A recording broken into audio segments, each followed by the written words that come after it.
Friends, Vijayapura ಜಿಲ್ಲೆಯ ಕತಿಜಾಪುರದಲ್ಲಿ ಗ್ರಾಮದಲ್ಲಿರುವಂತಹ ಬೀಟಲ್ ಆಡುಗಳ ಶೆಡ್ಗೆ ಬಂದಿದ್ವಿ. ಇಲ್ಲಿ ಒಂದು ಓದ್ತಾ ಇದೆ ನೋಡಿ. ಯಾವ ರೀತಿ ಇದೆ ಅಂದ್ರೆ ನೋಡಕ್ಕೆ ತುಂಬಾ ಖುಷಿ ಆಗ್ತದೆ ನೋಡಿ. ಎಷ್ಟು ಬೃಹತ್ ಆಕಾರದಲ್ಲಿದೆ. ಇದನ್ನ ಸಂತಾನೋತ್ಪತ್ತಿಗೋಸ್ಕರ ಇಲ್ಲಿ ಬೆಳೆಸ್ಕೊಂಡಿದ್ದಾರೆ ನೋಡಿ. ಇಲ್ಲಿ ಪ್ರತಿಯೊಂದು ಆಡುಗಳು ಆರೋಗ್ಯವಾಗಿದ್ದಾವೆ.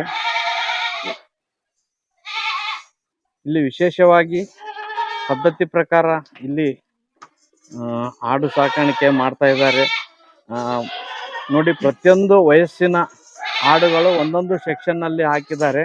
ಅಂದ್ರೆ ಮರಿಗಳನ್ನ ಸಪರೇಟ್ ಮಾಡಿದ್ದಾರೆ ಮತ್ತು ಗಬ್ಬಿರವು ಸಪರೇಟ್ ಇದ್ದಾವೆ ಮತ್ತು ಮರಿ ಹಾಕುವಂತ ಆಡುಗಳು ಸಪರೇಟ್ ಆಗಿದ್ದಾವೆ. ಈ ರೀತಿ ಪ್ರತ್ಯೇಕವಾಗಿ ಇವುಗಳನ್ನ ಬಿಟ್ಟಿದ್ದಾರೆ.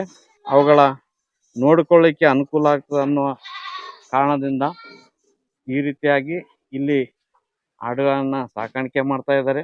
ಅದರಲ್ಲೂ ವಿಶೇಷವಾಗಿ ಈ ಓತನ್ನ ನೋಡ್ಬೋದು.